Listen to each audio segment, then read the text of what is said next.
Hola, muy buenas, bienvenidos. Con este vídeo arrancamos una nueva serie en la que vamos a hablar básicamente sobre la librería de redes neuronales PyTorch. En el vídeo anterior ya vimos diferentes frameworks de redes neuronales, vimos que le pedimos a un framework para que sea bueno, para poder utilizarlo. Y como comentaba en esta serie, nos vamos a centrar en uno de ellos, que es PyTorch. En el vídeo de hoy os voy a enseñar los conceptos más fundamentales, más básicos de esta librería, y luego a partir de aquí, en vídeos futuros, pues ya iremos viendo diferentes partes de esta librería que al final nos van a hacer la vida más fácil a la hora de diseñar nuestras redes neuronales, entrenarlas y ponerlas a trabajar. Para empezar a trabajar con PyTorch, pues como siempre tenemos que importarlo, ¿vale? ImportTorch, aquí en Google Colab ya lo tendréis instalado. Si lo queréis instalar en vuestra máquina, pues podéis hacer pip install PyTorch o conda install PyTorch, que es lo que yo os recomiendo. Igualmente, si vais a este link, pues veréis las instrucciones para instalarlo en función de vuestro sistema operativo, si queréis soporte para GPU o no.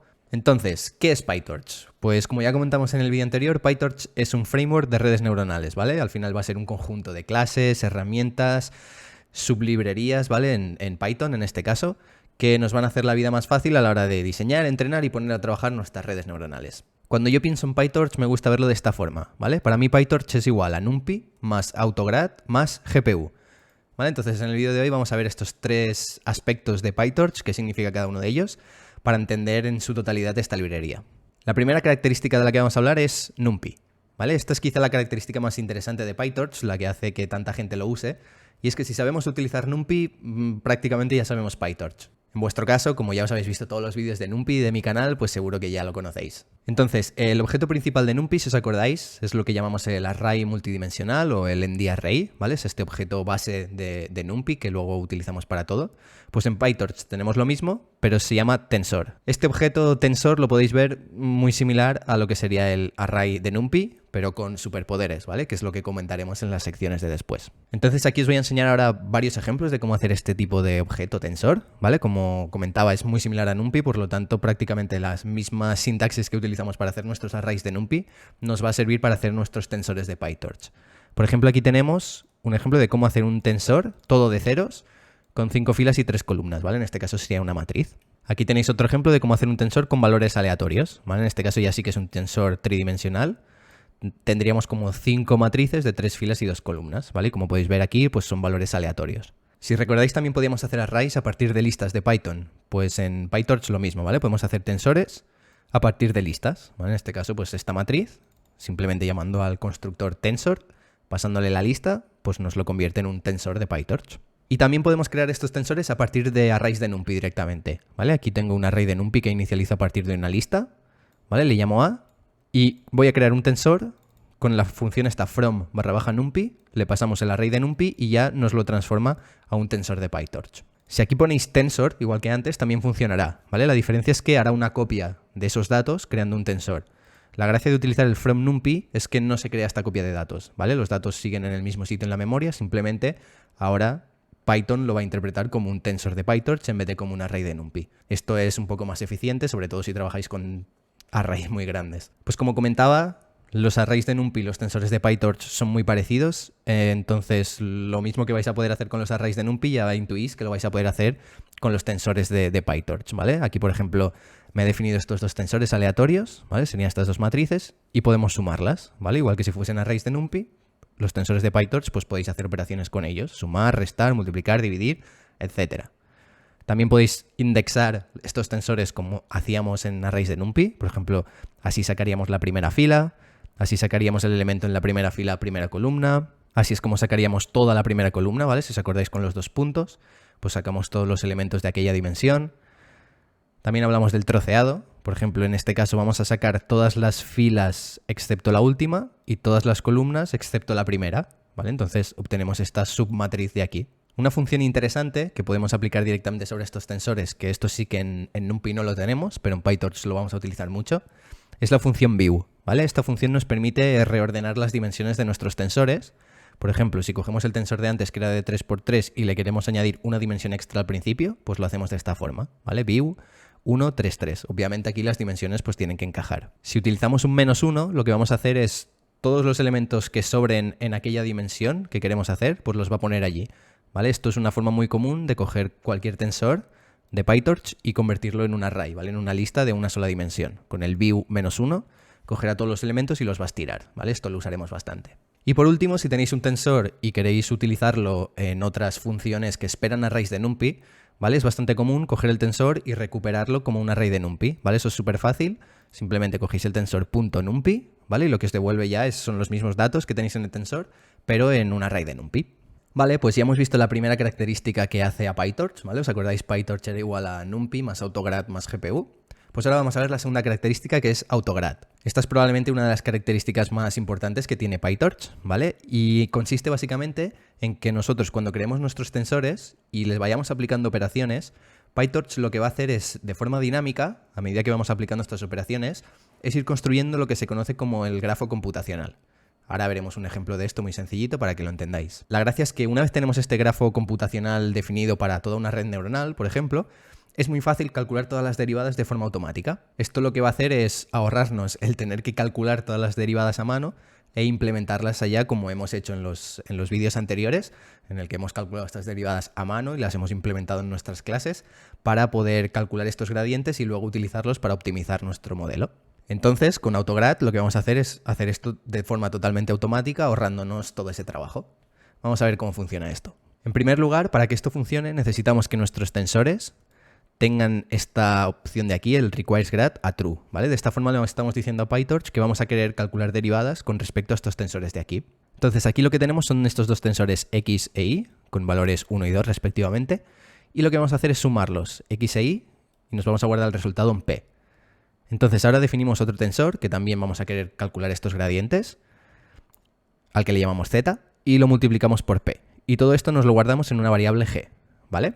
Entonces, si esto lo convertimos en un grafo computacional, lo que tenemos es esto de aquí, ¿vale? Tenemos x e y, lo sumamos, el resultado le hemos llamado p, que multiplicamos por z, y su resultado es g. Esto sería un grafo computacional muy sencillito, pero es para que entendáis lo que está haciendo PyTorch por detrás cada vez que hacéis operaciones sobre tensores que tienen el requires grad igual a true. Lo que va haciendo es construir esto de aquí, ¿vale? En este caso muy sencillito, obviamente en una red neuronal pues serán muchos de estos nodos en un grafo súper grande. La gracia es que una vez tenemos esta representación es muy fácil calcular derivadas, ¿vale? Imaginaros que queremos calcular la derivada de g con respecto a z. Simplemente tenemos que recorrer este grafo computacional al revés, desde el final, desde g hasta los inputs, aplicando el algoritmo de backpropagation que ya aprendimos en los vídeos anteriores. ¿Vale? Entonces lo que hará PyTorch será coger g, venir a este nodo de aquí y decir, vale, ¿cuál es la derivada con respecto a todos los inputs, a p y z? ¿Vale? Pues como este nodo es multiplicación, sabemos que la derivada con respecto de p será z y la derivada con respecto de z será p, ¿vale? Es la propiedad de la derivada de la multiplicación. Y lo mismo para la suma, ¿vale? Cuando queramos saber la derivada con respecto de x o y, pues sabemos que la derivada de la suma respecto de x es 1 y respecto de y es 1. Entonces aquí simplemente aplicaremos la regla de la cadena de la derivada, que es también el algoritmo backpropagation, es lo mismo. Y entonces multiplicaremos ese 1 por la derivada que venga desde aquí, ¿vale? De esta forma, como veis, simplemente vamos a ir haciendo backpropagation de estos gradientes hacia atrás, y de forma totalmente automática podemos encontrar la derivada de cualquier valor, bueno, del último valor, con respecto a cualquiera de estos nodos que tenemos en este grafo. Pues como comentaba, PyTorch construye este grafo de forma totalmente automática cada vez que aplicamos esta multiplicación, ¿vale? Se va construyendo esto por detrás, nosotros no lo vemos, ¿vale? Entonces, nosotros podemos llamar a esta función backward sobre cualquier variable, en este caso g, ¿vale? Y PyTorch automáticamente va a recorrer todo este grafo hacia atrás, aplicando el algoritmo de backpropagation, calculando todas las derivadas. Por ejemplo, la derivada de g con respecto de z, como comentábamos, pues vendrá aquí y sabemos que la derivada de g respecto de p es z y la de z y la derivada de g respecto de z es p, ¿vale? Porque es una multiplicación. Entonces, al haber llamado a esta función backward ha calculado las derivadas y ahora este tensor z tiene esta propiedad grad que si la llamáis pues os da la derivada de g con respecto de z, que en este caso es 3, porque p es x más y x más y es 1 más 2, es 3. De la misma forma, si queremos ahora sacar la derivada de g con respecto de x y de y, aplicamos la regla de la cadena, calculamos la derivada de g con respecto de p, que es z, y lo multiplicamos por la derivada de p con respecto de x. Como p es x más y, la derivada de p respecto de x es 1, por lo tanto nos queda z. Y de nuevo, si llamamos ahora a la propiedad grad en x, tenemos 3, porque z, si os acordáis, valía 3. Y exactamente lo mismo para y, ¿vale? La derivada de g con respecto a y es la derivada de g con respecto a p por la derivada de p respecto de y. Esto es z, esto es 1, Por lo tanto, esta derivada vale z, que es 3. Solo ya teniendo en cuenta estas dos propiedades que acabamos de ver, NumPy más AutoGrad, ya tenemos todo lo que necesitamos para hacer nuestras redes neuronales, ¿vale? Porque tenemos este objeto tensor, que es como la array de NumPy, y PyTorch lo que hace es construir estos grafos computacionales de forma dinámica que nos permiten calcular todas las derivadas de forma automática, sin tener nosotros que preocuparnos de calcularlas a mano. Sin embargo, si intentásemos aplicar esto con grafos computacionales muy grandes, o si queremos entrenar redes neuronales con datasets que también son muy grandes, esto podría ser un poco lento, ¿vale? Entonces aquí es donde entra en juego esta tercera propiedad de la que hablábamos, que eran las GPUs.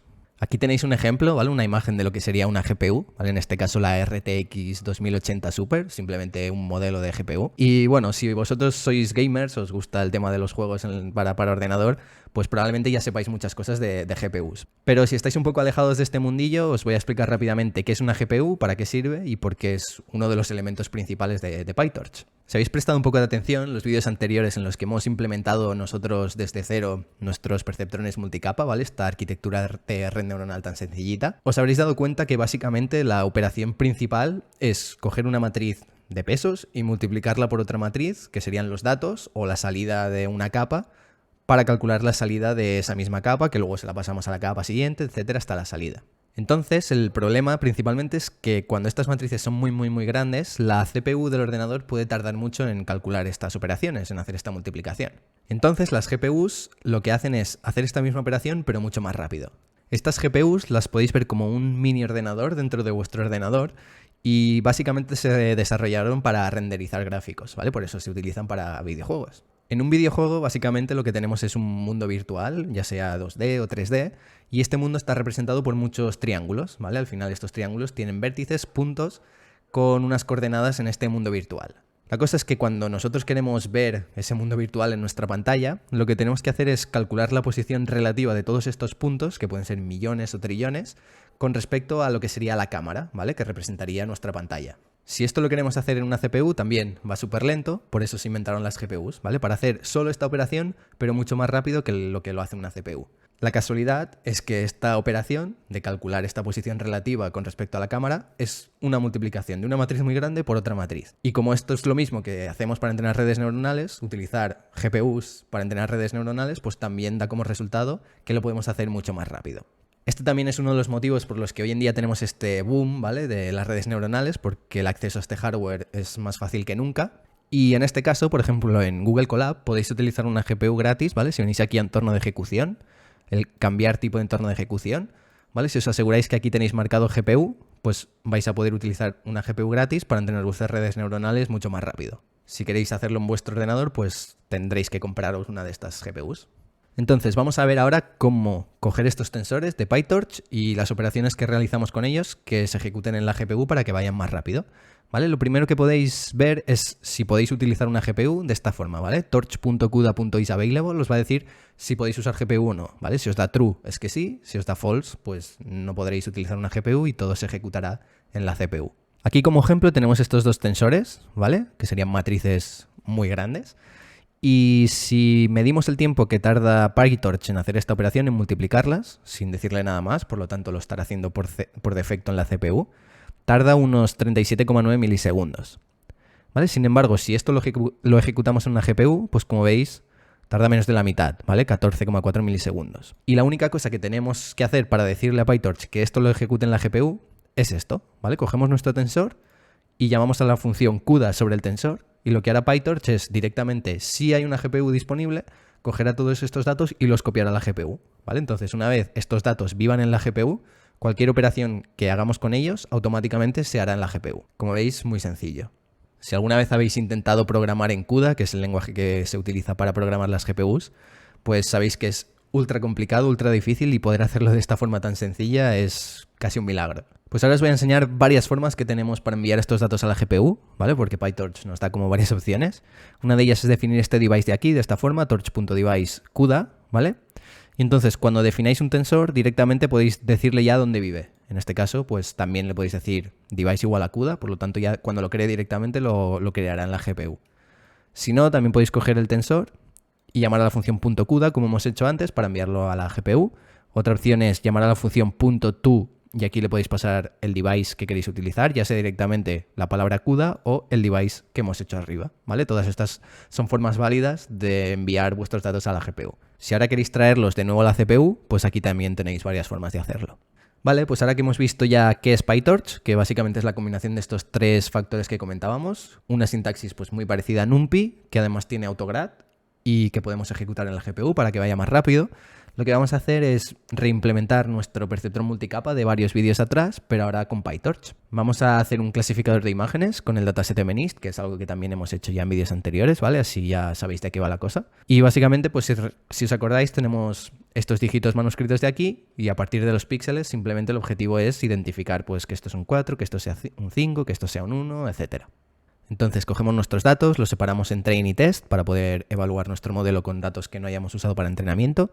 También las imágenes las normalizamos dividiéndolas entre 255. Aquí tenemos la función de pérdida que vamos a utilizar, que es la cross entropy, que también ya la conocemos de otros vídeos. Y si os fijáis, hasta ahora siempre habíamos necesitado la función de pérdida y su derivada, ¿vale? Aquí nosotros la calculamos y manualmente la teníamos codificada, este gradiente, esta derivada, porque luego lo usábamos.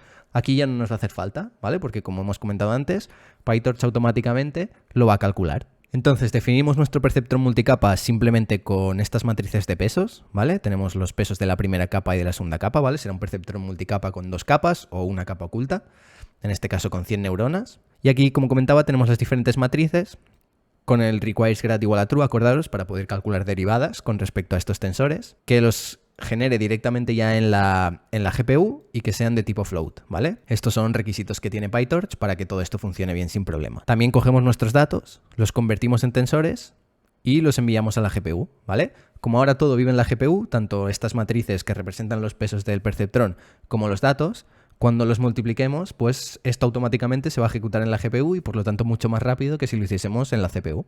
Y aquí ya tenemos el mismo bucle de entrenamiento que ya conocéis de los otros vídeos, ¿vale? Vamos a iterar por una serie de epochs. Vamos a calcular la salida del perceptrón de esta forma, ¿vale? Cogemos nuestros datos, los multiplicamos por los pesos de la primera capa.